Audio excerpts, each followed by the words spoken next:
American English, American English, American English webinar series. Teach and learn. American English webinar series.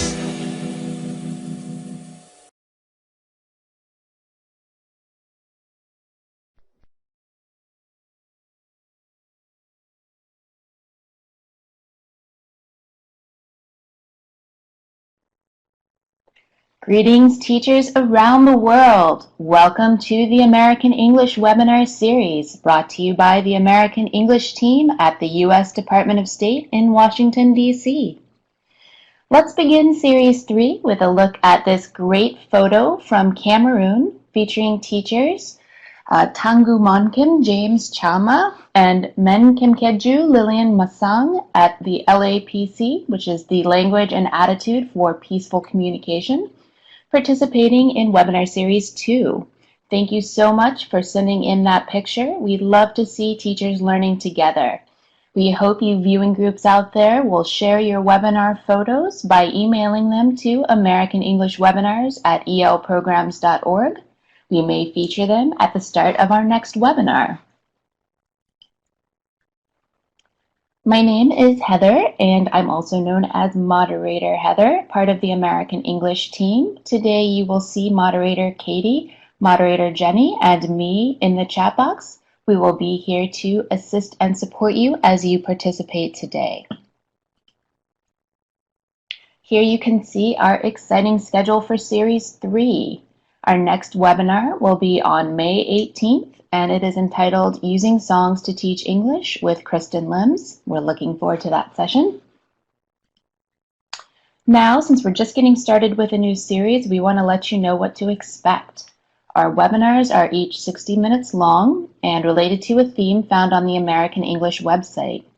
The Teacher's Corner section from the website is shown here, and it features resources and lesson ideas related to the month's topic. The theme for May is using art, music, and drama in the English language classroom, and you will see a new Teacher's Corner featured soon on the website. You may also notice, if you've visited the site before, that the American English website has a new organization scheme. The Teacher's Corner can now be accessed in two ways, either at the top of the homepage, you can see the arrow there at the top of the screen, or through the English Teaching Resources section towards the bottom middle of the screen.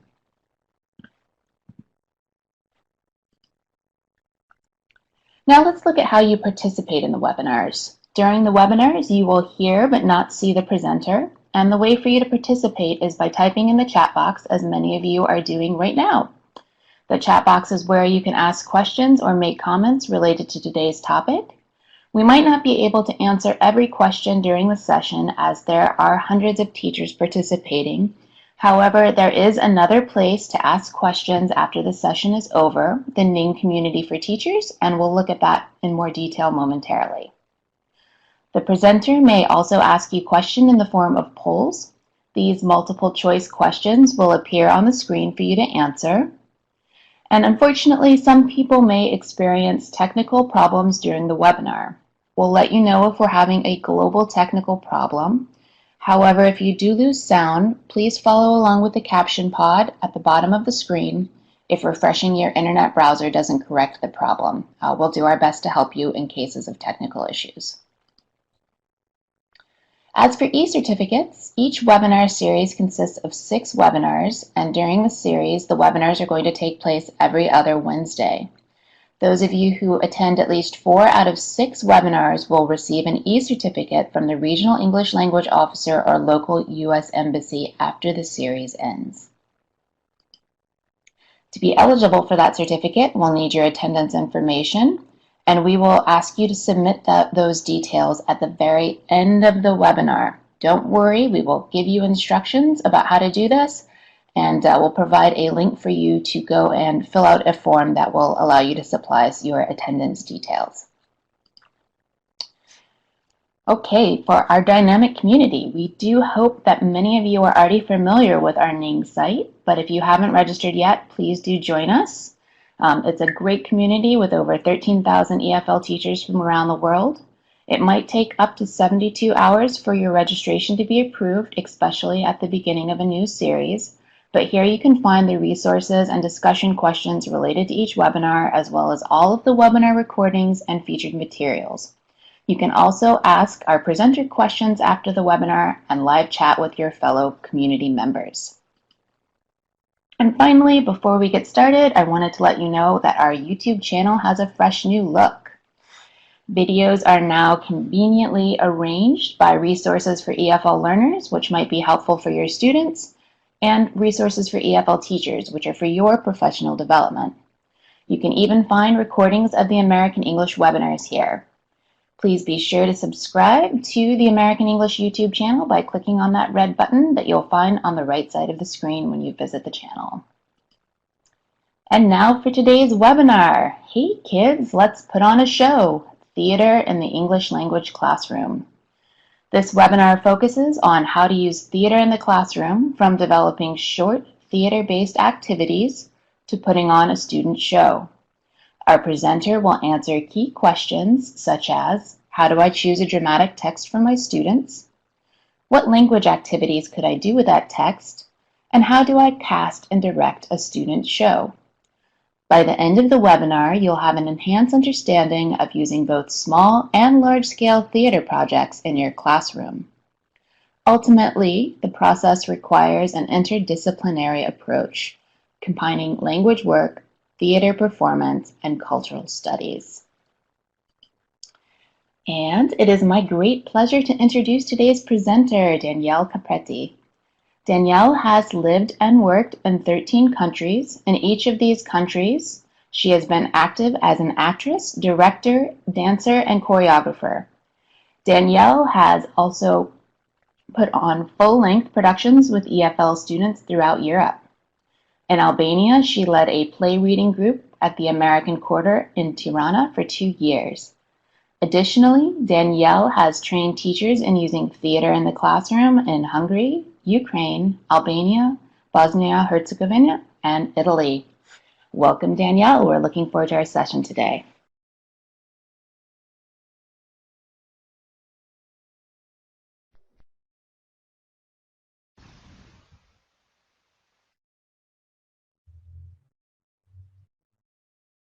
Hello, everyone, and welcome to Hey Kids, Let's Put on a Show.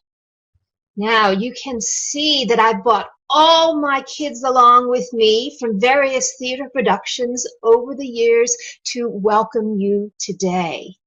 Now, as you can tell, I am a theater person. So today I will be using my theater voice and also using theater terms throughout the webinar. I will explain these terms, but if you need more assistance, the moderators will help you in the chat box. Now, I gave you 2 pre-webinar polls, and the results were very interesting. The first was, have you ever used theater in your English language classroom? Now, we have a split here. We had some people who have never used it, about 40%, but 60% of you have used some form of theater. For those who have never used it, I'd like you to try some role play activities. For those of you who've done role play, I'd like to bump you up to doing a short play in front of the class or in front of the parents. And for those of you who have done full-length plays, I hope to benefit from your knowledge today in the chat box and also in the post-webinar discussions. I also asked about what your reservations were about doing theater. About a third of you wondered where to find plays, and we will have a large section on where to find plays in our workshop today. Another third of you were worried about how to direct a show, and I will give you a clear roadmap that will help you in your first directing experience. Finally, others, about a third of you again, worried about whether you had time for doing a play in a very serious English classroom. And I would like to point out that a play can be 5 minutes long as well as 50 minutes long. Both are theater and both are valid for your classroom. Now, on with the show. Today, I have two aims. The first one is to highlight how theater in the classroom enhances the English learning experience.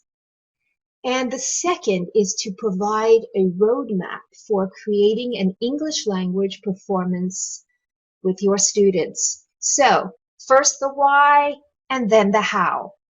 Let's focus on aim number one.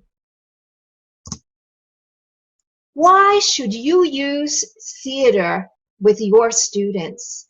Can you write down some ideas in the chat box for me?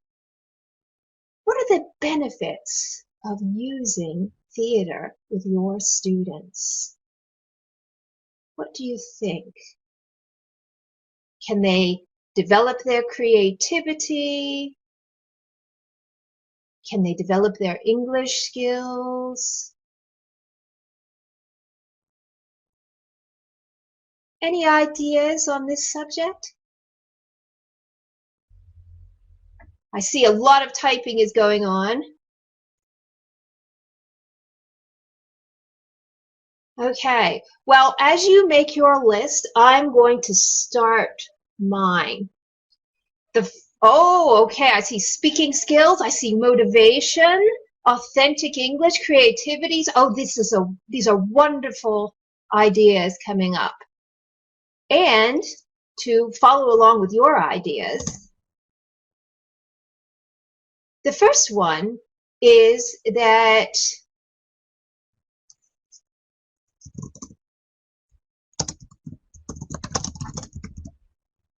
we enhance our English language skills. Now, what skills do you think theater in the classroom could practice? Any ideas? Let's move to a poll now. What skills do you think theater in the classroom can practice? Can it practice speaking skills, listening skills, reading skills, writing skills, or all of the above? Okay, I see that at this point, speaking skills are the big winner, but some of the other skills are gaining. Oh, and now, all of the above, all of the above. About 70% of you are saying all of the above. And actually, I agree. And in fact, I'd like you to watch and think about skills practice as we move through each stage. I will also be highlighting the skills practice that you can do in each stage. Oh, and now we're up to 80% of all the above. Okay, let's go back to the presentation now and continue with the wonderful opportunities that drama can offer. The second one is drama or theater offers learning through doing. Students are not studying grammar, but they are learning how grammar works in natural conversation, which is incredibly invaluable. Next, we see authentic language in action. Yes, so with theater, you can show them slang, and you also have to teach them pronunciation, and you cannot get more authentic than dialogue. Next, we have multidisciplinary studies. You can actually use, for example, a play about the American Revolution as a vehicle for doing multidisciplinary studies. You can also do cross-cultural studies through a play, and we will see examples of both later. Finally, theater creates opportunities for those students with other skills. Not all students are cut out to be actors. So we can, for example, use our artists to create props or to create a poster. We can bring in our videographers to video the play.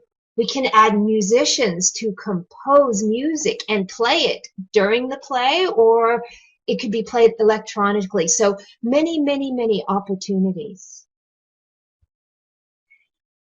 Let's move on now to performance planning. And before we talk about performance planning, I want to address the question of whether we are aiming for perfection in our performance. No, we are not. We are aiming for an experience in which students learn throughout the process and enjoy themselves. And in this case, the journey is more important than the destination. So to get on to our performance planning, which many of you were very curious about, the first component of a performance is a script. Of course, you have to have a written script in order to start rehearsing the play.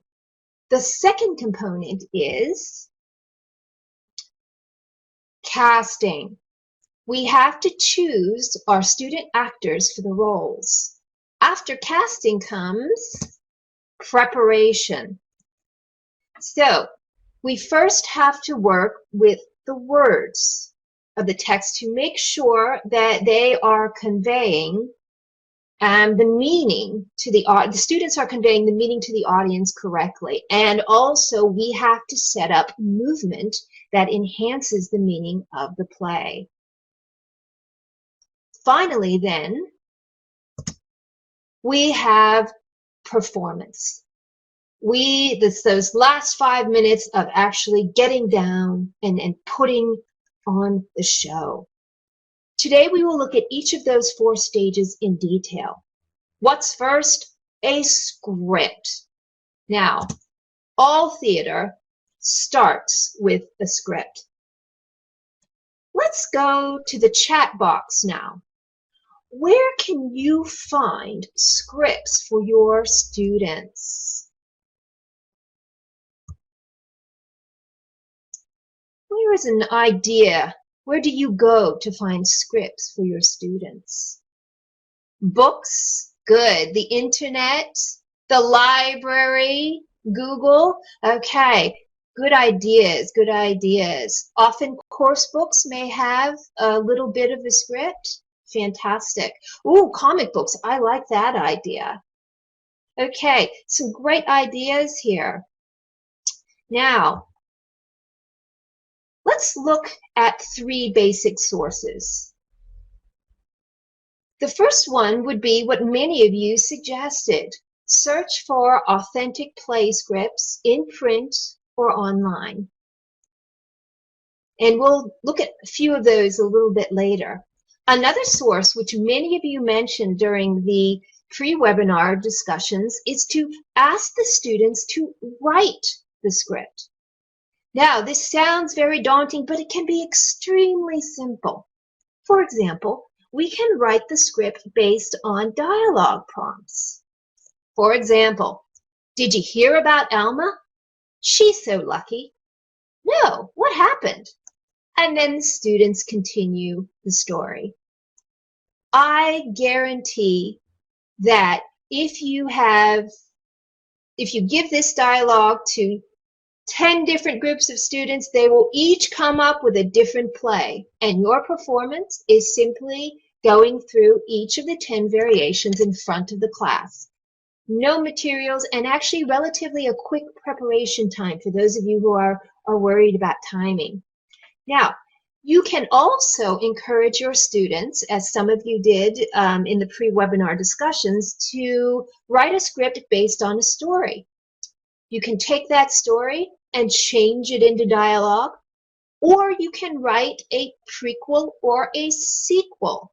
Prequel and sequel, what are those? Well, a prequel is the story before the story. What happened before? A sequel is what happens after the story. One teacher also had his students change the end of the story, and these are all fantastic ideas.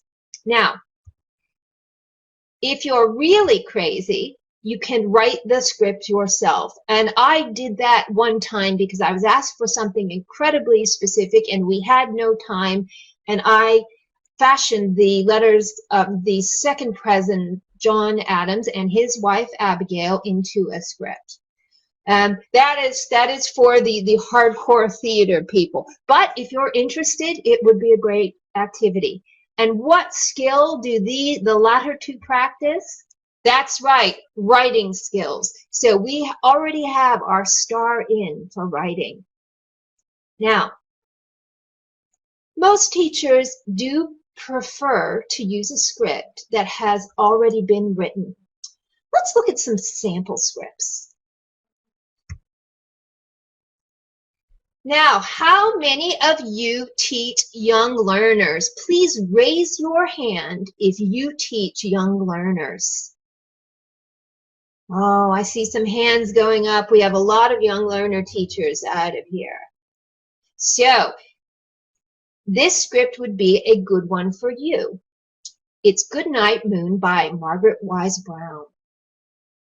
In the great green room, there was a telephone and a red balloon and a picture of the cow jumping over the moon.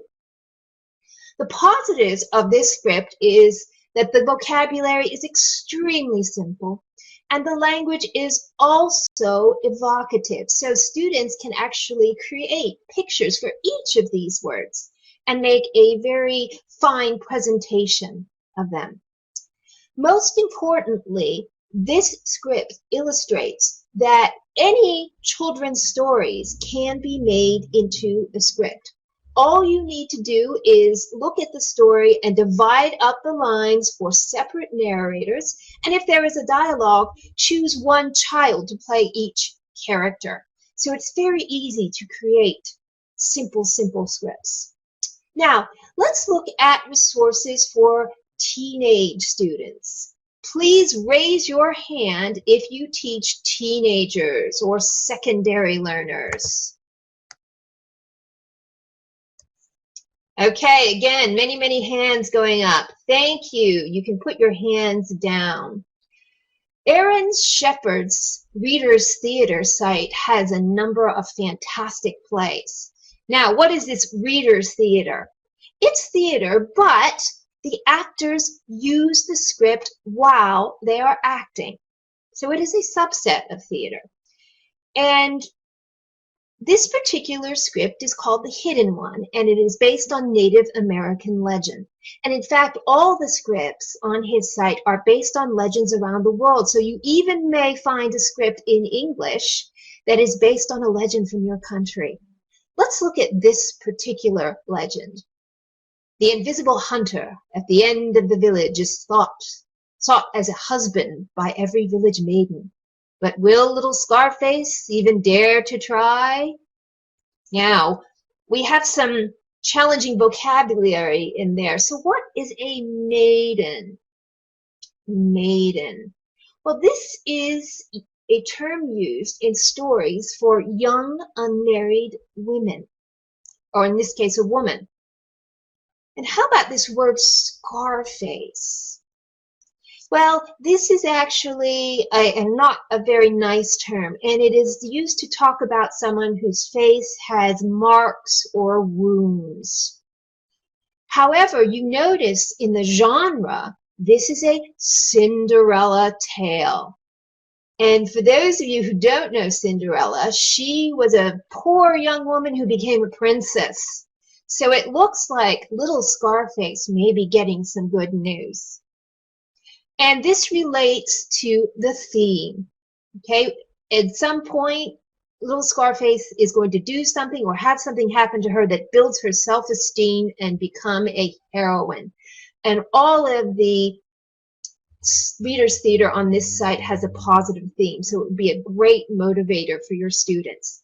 Notice Aaron Shepard also has the number of readers, or actors in this case, which is 13, and so it could accommodate a large class. And he also gives target ages and a length. And again, notice this is only 8 minutes long. So again, theater does not have to be 3 hours. This is a short script, and it would only take a few hours to rehearse it. Now, let's move on to adults. Here is a fun script that can bring in history and women's studies. In fact, on the slide, you can see a picture of Abigail Adams, wife of the second American president, who I hope is looking on approvingly. Now, Mrs. Adams ran the family farm and took care of 6 children while her husband was away helping to shape America during the Revolutionary War in the 1770s. This fun play is a fantasy comedy in which she takes action about women being excluded from the Continental Congress, which was the American government during the Revolutionary War. That is why it is called her story instead of his story. Now, I'm going to read the script, and please join me and read along if you would like to. I call to order the First Women's Continental Congress. What? You told me this was going to be a sewing bee. I find the fact that our husbands are excluding us from participating in the Continental Congress improper. She's a hothead like her husband. And what's a hothead? Well, a hothead is someone who's angry. Now, as you can see, this particular script is written for a native speaker, so it would only be appropriate for a high level. But let's move on to an even higher level. University students who are studying English and reaching the proficiency level. Before we do so, please raise your hand if you have heard of Eugene O'Neill. Who has heard of Eugene O'Neill? I see hands going up, and I'm very glad to see that.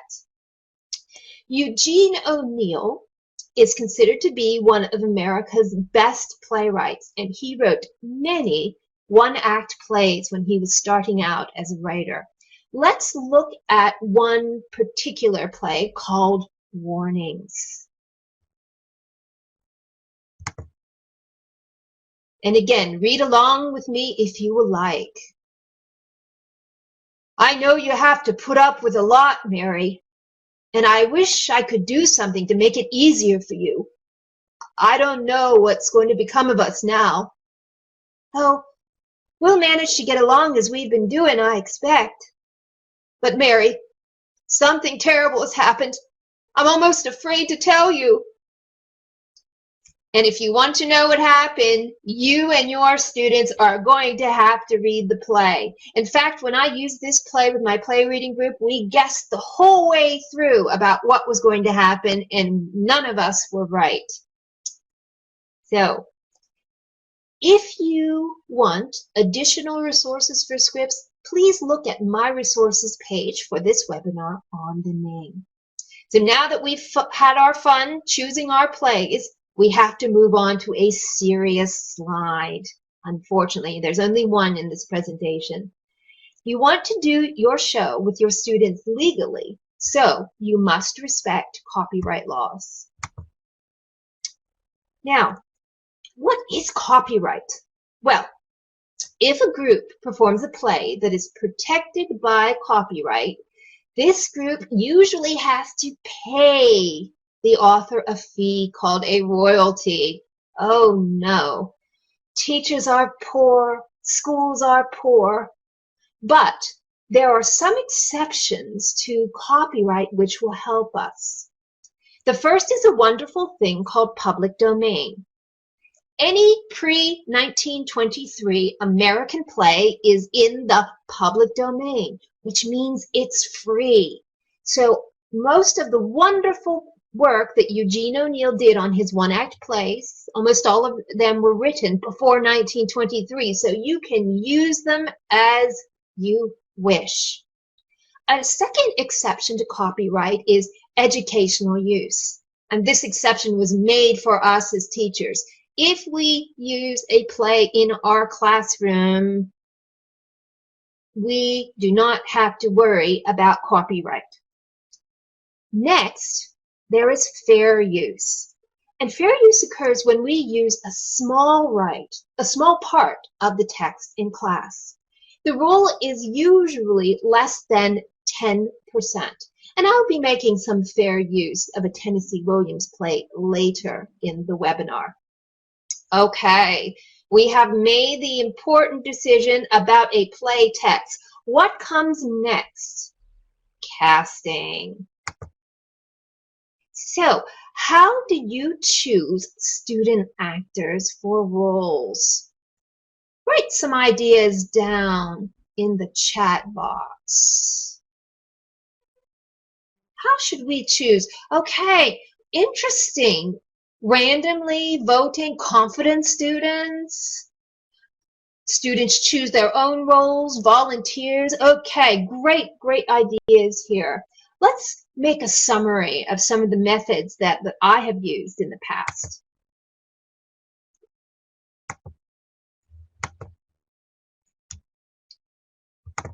Okay, so a first one would be that we cast the play ourselves. We choose the actors ourselves. Okay, you know your students better than anyone else knows their students. So this would be a wonderful way to cast them because you know who's strong in English and who needs a little more help. Another method would be to organize an audition. And this is when the teacher picks an important part of the script, usually important scenes, and every student who wants to play the role gets a chance to read that scene. Now, what I do is I tend to give a direction after they read for the first time. For example, pause at the commas, please. And this is very important because students often just read everything as quickly as possible, and you can't do that in theater because the audience must understand the text. Then I asked students to reread the text after my direction. And you usually want to get a student who has followed your direction because that means they will follow it while you're rehearsing the play. And then finally, again, I choose the best actors for the role. Another possible method is to conduct a read-through. And this is where we read through the entire play from beginning to end. And everyone who wants to play a particular role gets a chance to read that role because we switch the parts as we move on with the play. And again, we choose the best actors. What skills are we practicing? That's right, listening. They must listen to your directions. And of course, as we read this script, we have to use all sorts of speaking skills, and we'll look at those in more detail later. Now, let's move to a poll. I wonder, in your opinion, which casting method would work best with your students? Would it be the teacher or director's choice, an audition, a read-through, or any of the above.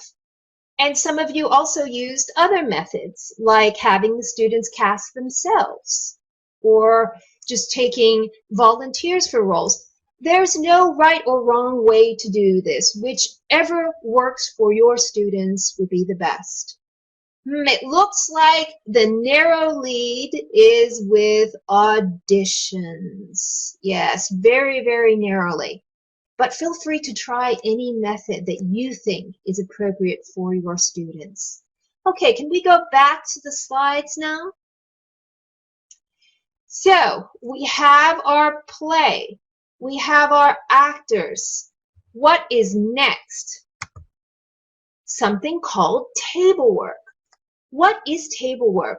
Well, at the start of the rehearsal process, the actors sit down and focus on what the script means and how to say it. In our case, as an English teacher, this phase is one in which we are doing our most important work. Now, look at all the wonderful things that we can do during table work. First, we can have reading comprehension questions. Second, we define vocabulary. Third, there are many, many speaking pronunciation activities we can do. For example, they must pronounce the words correctly. They must use correct word and sentence stress. Intonation is also important, as well as rhythm, and especially pausing. Now, look at all the wonderful skills we are practicing during table work. Reading, speaking, and sometimes called the fifth skill, vocabulary. Let's look at an example of table work.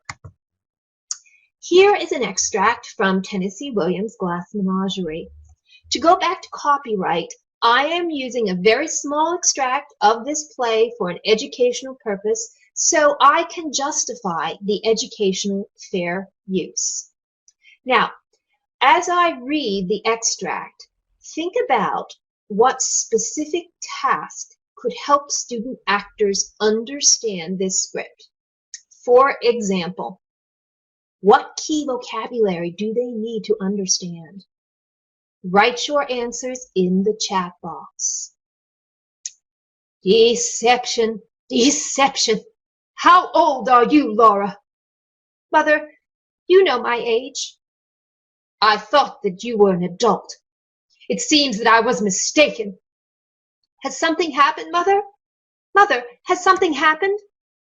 I'll be all right in a minute. I'm just bewildered by life. Mother, I wish you would tell me what had happened. So, let's look at reading comprehension. I often ask my students comprehension questions to make sure that they have understood the script. We can ask, how old is Laura? Is she a young girl? Is she a young woman? We can also use this text for a predicted activity. What has happened? Who knows? Again, you'll have to read the play to find out. Let's move on to vocabulary. In my opinion, the two most important difficult words in this text are deception and bewildered. And you have to make sure your students understand those words. Finally, the big one, pronunciation. Aside from individual words, you have to make sure of other aspects of pronunciation. One would be sentence stress. Which words are important in the sentence? For example, Mother, you know my age. Not, Mother, you know my age. If you say it in the second way, it doesn't sound right. So ask students to stress the important words. Next, we must deal with intonation. So the end of a sentence usually is falling intonation. And the end of a question would be rising intonation. So, I thought I was mistaken, falling intonation. Or, has something happened, Mother? Hey, rising intonation, which signals a question. Next, the stop signs show rhythm. Now, as I said earlier, students often do not pause at the commas or at the periods or at the question marks, or in this case, at the semicolons. They must do so because the writer has put that in for a particular reason. So, I thought you were an adult. I was mistaken. There are two chunks of thought here. If you run it all together, I thought you were an adult, I was mistaken, it's very hard for the audience to understand. Finally, you have individual word stress. Something, stress on the first syllable. The same with bewildered and happened. So look at all of this wonderful language work you can do with a small extract of script. Do you have to do that with every page and every sentence? No. However, if there is a particularly difficult part of the script, these would be very good exercises to help your students understand that script. Okay, you've now reached the heavenly place where your actors understand the words. What's next? Blocking. Blocking is movement on stage, but stage movement is different to real life. We have to make sure that the audience can see as much of the actors on stage as possible. So we arrange them in a slightly different way. Now let's look at the first two pairs of actors and the audience. And yes, could we go to a poll here? Now, the orange actors are facing one another. The purple actors are slightly angled. And my question to you is, which group has the better blocking? The orange or the purple? Which group, in your opinion? Okay, 93% of you said the purple. Oh, 88. Some of you are changing your opinion. If you said the purple, you are right. And let's go back to the slide now to show you why you are right. In fact, the purple set of actors has most of the body visible to the audience. They're standing at an angle. And when you have two people having a conversation, this is what you want to do. So, bye-bye, orange actors. And now you're ready for a more complex blocking issue. Now we have three actors. Again, let's go to the polls. Which actors have the better blocking? Which triangle is the triangle that is showing most of the audience? Okay, I see, 94%. 96% of you have chosen the purple actors. I agree. In this case, if we can go back to the slides now, you see that every actor is very visible to the audience.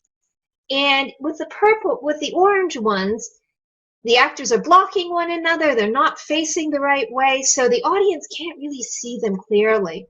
So bye-bye, orange actors, and hello, purple actors. Now, during the blocking, are you practicing skills? Yes, you are. You're practicing both speaking and listening skills because the actors have to listen to your directions, and they also should ask you questions or clarify when they don't understand.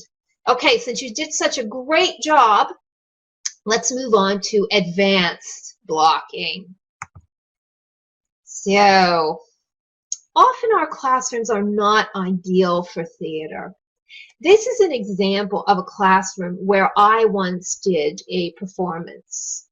Please raise your hand if you have a classroom like this one that would be very difficult for performance. Yes, I see the hands going up. Most of our classrooms were not built for theater. They were built for studying. Thank you. You can put your hands down now. Now, how can we move our students in this classroom creatively? Let's have a look. Well, there's more traditional ways to move things, which you will see in the yellow arrows, the yellow crosses actually. And here you have 3 actors that can sit around a table, and since this table is placed in the aisle, most of the audience can see them. And then you have another 2 actors on the other side. However, did you also think about using the other parts of the classroom in a creative way? For example, we could have our actors move up and down throughout the aisles. Additionally, we could have our actors exiting in the back of the chairs. I also sometimes had my actors sit with the audience, and this made an incredibly dynamic performance. Yes, Megumi from Japan is saying, yes, put the actors in the middle.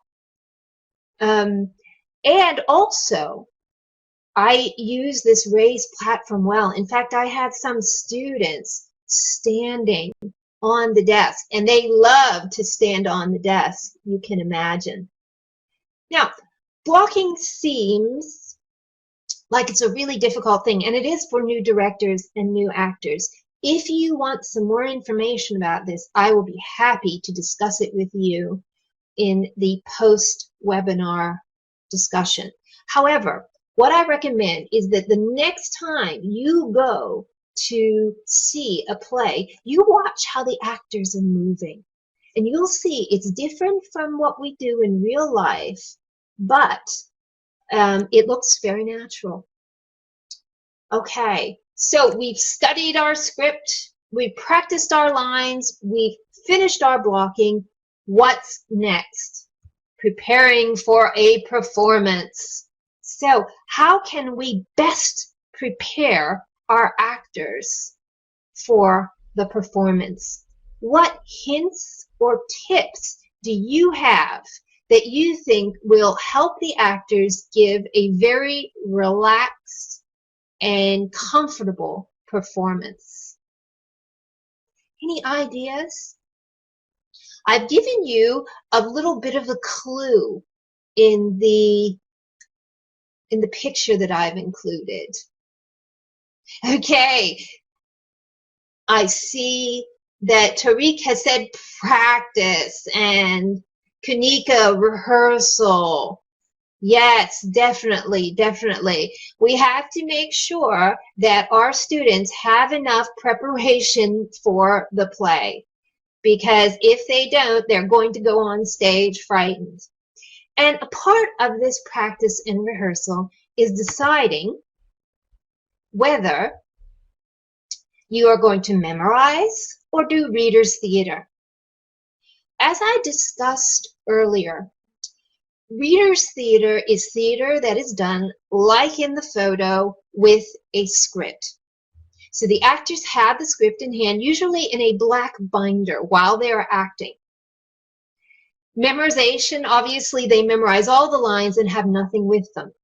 Reader's theater is fantastic, again, for those of you who are so worried about time when you don't have a lot of time to prepare. And actors feel very comfortable because they always have the script right there. In this particular case, we had no time to prepare, only a few weeks, so we kept the scripts. However, with this show, we performed in a couple of different venues, about 7 or 8 times. And by the time they got to about the 3rd or 4th performance, they decided they wanted to memorize. So no more scripts. So you can decide to start off with reader's theater and then memorize at another point. Also, very important is establishing a routine of warm-ups. Now, this would not come naturally to people who are not accustomed to acting, but we have to make sure that we have the best voice and the best body and that we're saying English in the very best way as we can.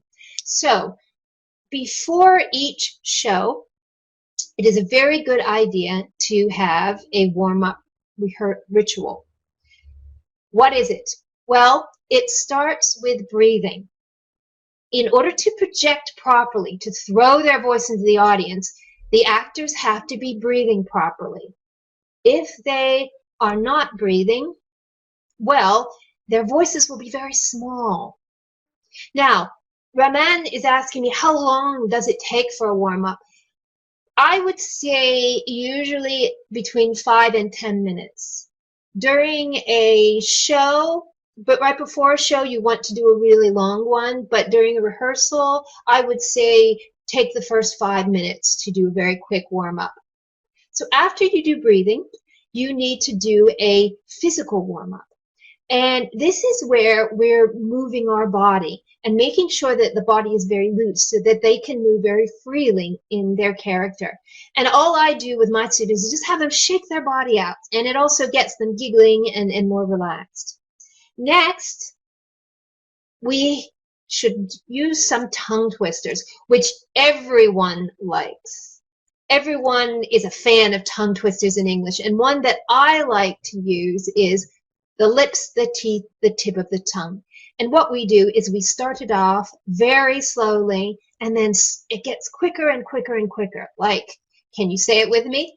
The lips, the teeth, the tip of the tongue. The lips, the teeth, the tip of the tongue. The lips, the teeth, the tip of the tongue. The lips, the teeth, the tip of the tongue. Okay, and again, usually they collapse in laughter at the end, and it lightens the rehearsal process. And then finally, especially right before the performance, I do a speed run. And what I like to do is to call the actors in about 2 hours before the show. And the actors that are in scenes together run through their lines as quickly as they can without doing any acting. And I guarantee you, if they can do their lines well in a speed run, they're going to do them well if they are nervous on stage. If they have issues during the speed run, they'll probably have issues during the performance. So during the speed run, they identify where the problems are, they go back and they look at their script, and they may even do another second speed run just to make sure they're confident. All of these warm-ups in total make the actors and actresses much more confident when they go on stage. And that is the most important thing, that they are confident on stage and that they are enjoying themselves. So many of you are asking about breathing. It's actually very, very simple, and I can give you some more hints during the post-webinar discussions, which I hope you enjoy. All you do is you want to tell your actors that the breath needs to go right down into their stomachs, because they speak the best when the body is sort of an open cavern. So they need to breathe very, very deeply. And so I have them breathing on a count of 10, a very slow, slow count of 10. And then they have to breathe out on a count of 10. And they have to, yes, some of you are mentioning yoga, breathing from the abdomen. Thank you, Kuniko. This is exactly the same principle. At the next rehearsal, I try to get them to go up to 15 and then 20. And if they can take nice deep breaths, this will help them, give them a very resonant theater voice that will be beautiful for the audience to hear and to witness. If you want more tips about anything that we have addressed today, I will be very, very happy to address them in the post-webinar discussions. So let's recap what we've done today. Here is the basic roadmap for doing theater in your classroom. First, choose a text. Do you write your text? Do students write it, or do you use a play text? The second is casting. How do you work through the casting process? Do you choose yourself? Do students choose? Do you have an audition? Do you have a read-through? You make the decision that will suit your classes the best. Next, we move on to preparation. And at first we have to do table work, which means we sit down and make sure the actors understand the script and how to say it. And notice here, as with that writing the text, we're getting all sorts of wonderful skill work involved in that table work, namely speaking, vocabulary, and reading. Finally, we're moving on to blocking, which is moving the actors effectively. And the key thing here is to make sure that the audience sees as much of the actor as possible. Finally, we move on to performance. And this is where we decide, are we going to memorize or are we going to use reader's theater? And then we develop a routine, a warm-up routine for our students. So I guess I have nothing else to say to you because it's 5 minutes before your students are going on stage. They're nervous and they're excited. The only thing I can say at this point is break a leg. I don't know why we say this in English, but this is what we say to our actors before they start the show. So tell them all to break their legs and hope that they do not break them. So this is Danielle Papetti signing off from Hey Kids, Let's Put On a Show. I will be very happy to discuss any other aspects of this webinar during the post-webinar discussion questions. And I hope that you have many for me, and you also have some hints and tips for those who are new to theater. Thank you very much, and this is Danielle signing off, and I will see you.